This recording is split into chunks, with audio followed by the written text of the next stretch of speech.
जय जगन्नाथ पिलाने आज देखा +3 फर्स्ट इयर फर्स्ट सेमिस्टर पिलाने सिलेक्टेड लॉन्ग क्वेश्चन आसी कोर 1 रु unit 1 selected long question exam रे आसबार बहुत संभावना अच्छी देखा पिलाने जदि आपण मैंने एवं प्रिपरेशन करुँचे ताले आपण को एग्जाम बेस्ट रु बेस्ट हेबो देखिया define politics and discuss the scope of politics राजनीतिर व्याख्या कर और ता सहित राजनीतिर परिसर संबंध में आलोचना कर इम्पोर्टाट क्वेश्चन टे पिलाने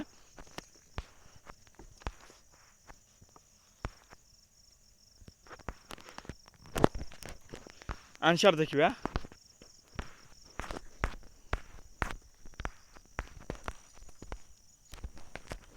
प्राचीन जुगरे ग्रीक नगराज्य गुड़िक जहाँ अध्ययन कर राजनीति कहुला पिलाने प्राचीन प्राचीन काल जहाँ ग्रीक नगराज्य गुड़िक जहाँ स्टडी कर ही राजनीति कहुला पिलाने राजनीति प्राचीन ग्रीक शब्द पोलिस रु आसुची जार अर्थ नगराज्य पिलाने आनी तो जार अर्थ हेउची नगराज्य बा नगर से नगर लोक मानकर नागरिक कहुला पिलाने ग्रीक नगराज्य ही राजनीतिर गवेषणा तथा परीक्षा निरीक्षा पीठस्थली थिला ग्रीक दार्शनिक अरिस्टोटल तांकरी लिखित पुस्तक दि पॉलिटिक्स रे सर्वप्रथम राजनीति शब्द प्रयोग करथिले पिला माने 1 मार्क पचारि पारे 100% ग्रीक दार्शनिक अरिस्टोटल तांकरी लिखित पुस्तक होची पिलाने दि पॉलिटिक्स से पॉलिटिक्स रे सर्वप्रथम तो तांके ही राजनीति शब्द प्रयोग करथिले से तांकर यही पुस्तक रे शिक्षार उन्नति और संपत्ति नियंत्रण विप्लवर कारण और ता सहित प्रतिकार विभिन्न धरणर सरकार और ता सहित आदर्श नगर राज्य आदि संबंध में उल्लेख करथिले एबे देखिया संज्ञा देछि पिलाने बा मीनिंग जा कुआ जाय राजनीतिर मीनिंग बा संज्ञा या एक है प्राचीन काल रे राजनीति कहले ग्रीक नगराज्य गुड़िकर अध्ययन को बुझाऊला दुई देखा साधारणतः अर्थ रे व्यक्तिर आचरण व्यक्तिर व्यवहार तथा बा यथा सभा समिति निर्वाचन धर्मगत स्लोगान राजनेता प्रतिश्रुति आदि को राजनीति कहुला एबे देखिए पिलाने परिसर इम्पोर्टाट क्वेश्चन टे पिलाने जमारू मिस करेंगे ना एक है राजनीतिर परिसर व्यापक और विस्तारित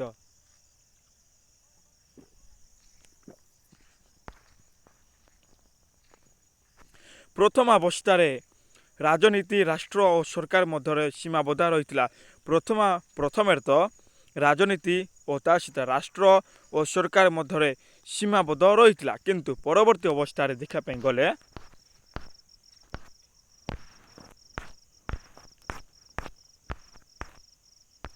समाजर अन्यान्य गोष्ठी समुदाय संघ मध्य भी क्षमतार प्रयोग हो पार्थिला समाजर अन्यान्य गोष्ठी समाजर विभिन्न गोष्ठी बा लोक मानक मध्य बा ग्रुप जा कह जाए समुदाय संघ मध्य भी क्षमतार प्रयोग हो पारुथिला क्षमतार प्रयोग कर जाय पारुथिला जेहेतु राजनीति हेउची क्षमतार खेल यस पिलाने राजनीति हेउची क्षमतार खेल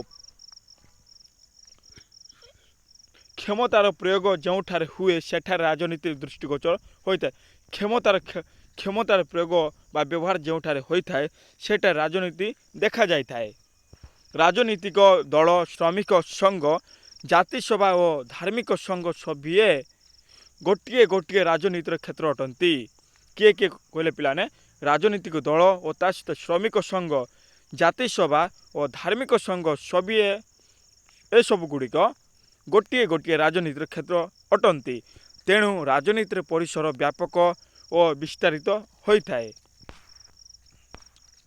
दुई देखिया राजनैतिक तत्व कौन राजनीति संबंधित मौलिक धारणा यथा राष्ट्र स्वाधीनता समानता न्याय गणतंत्र समाजवाद अधिकार आईन मध्य राजनीति तत्वर बा राजनीति तत्व आलोचित होता है राजनीति तत्व ही आलोचित होता है ବ୍ୟାଖ୍ୟା କରାଯାଇଥାଏ, ଯାହା କୁହାଯାଇଥାଏ କ୍ରିଟିକାଲି ବ୍ୟାଖ୍ୟା କରାଯାଇଥାଏ। ରାଜନୀତିର ବିଭିନ୍ନ ଦିଗ ସଠିକ୍ ରୂପେ ବୁଝିବା ପାଇଁ ବିଭିନ୍ନ ରାଜନୀତି ତତ୍ତ୍ୱ ବିନା ରାଜନୀତି ଅଧ୍ୟୟନର ପରିସର ସମ୍ପୂର୍ଣ୍ଣ ହୋଇପାରିବ ନାହିଁ।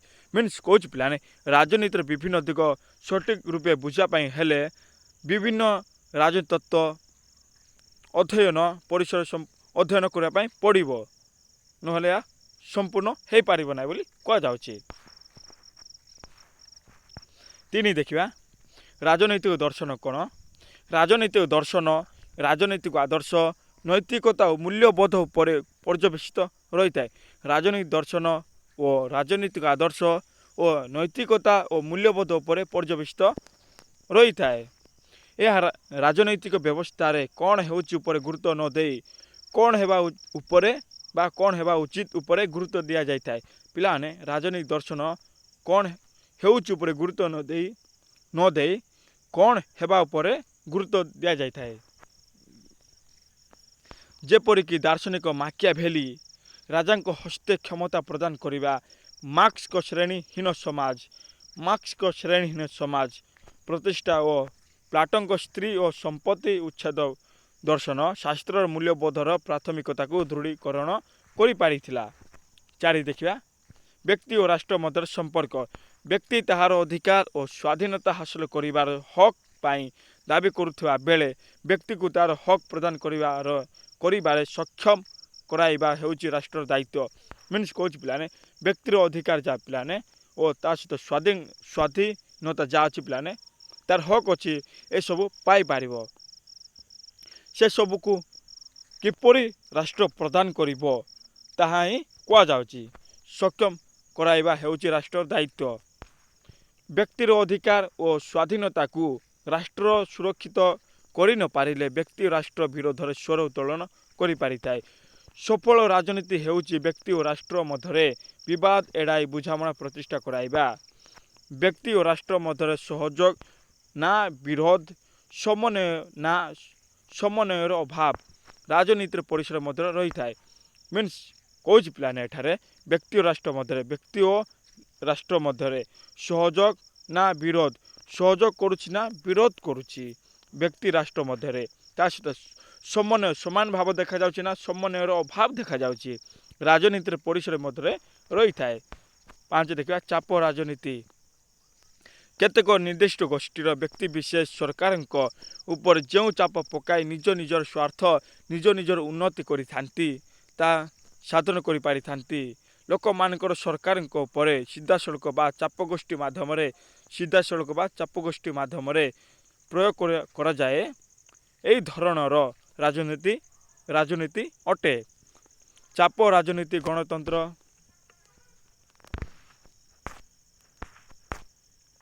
ବ୍ୟବସ୍ଥାର ଏକ ମୁଖ୍ୟ ହିଁ ହୋଇଥିବା ଯୋଗୁଁ ରାଜନୀତି ପଠନ ପରିସରଭୁକ୍ତ ହୋଇଥାଏ। 6 ଦେଖିବା ରାଷ୍ଟ୍ର ଓ ସରକାର।